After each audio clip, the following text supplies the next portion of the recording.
इस साल के सीबीएसई सैंपल पेपर में वेक्टर टॉपिक से देखो एक ये वाला क्वेश्चन दे रखा है। तुम्हें एक पॉइंट ए का पोजीशन वेक्टर दे रखा है i cap plus 2j cap plus k cap, और तुम्हें यह पूछा है कि बताओ इसकी वाई एक्सिस से डिस्टेंस कितनी होगी।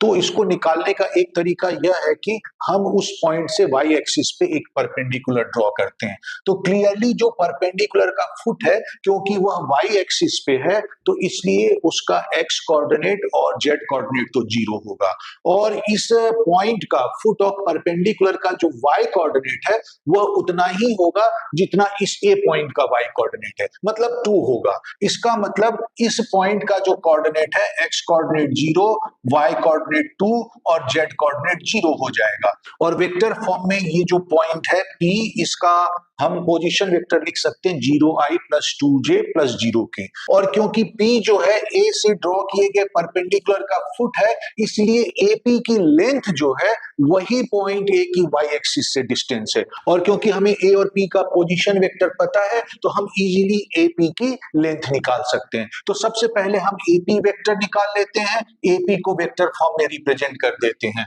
तो AP वेक्टर को हम लिख सकते हैं P का पोजीशन वेक्टर माइनस A का पोजीशन वेक्टर।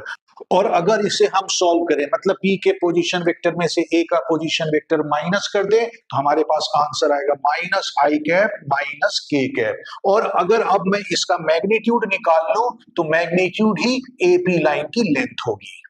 तो वेक्टर का जैसे मैग्नीट्यूड निकाला जाता है, अगर वो फॉर्मूला यहाँ यूज करूं, तो इस एपी वेक्टर का मैग्नीट्यूड हो जाएगा -1 का स्क्वायर प्लस -1 का स्क्वायर होल का अंडर रूट, मतलब √2। तो एपी की लेंथ √2 है, इसका मतलब ए पॉइंट की वाई एक्सिस से जो डिस्टेंस है वह भी √2 आएगा। तो √2 इसका फाइनल आंसर है।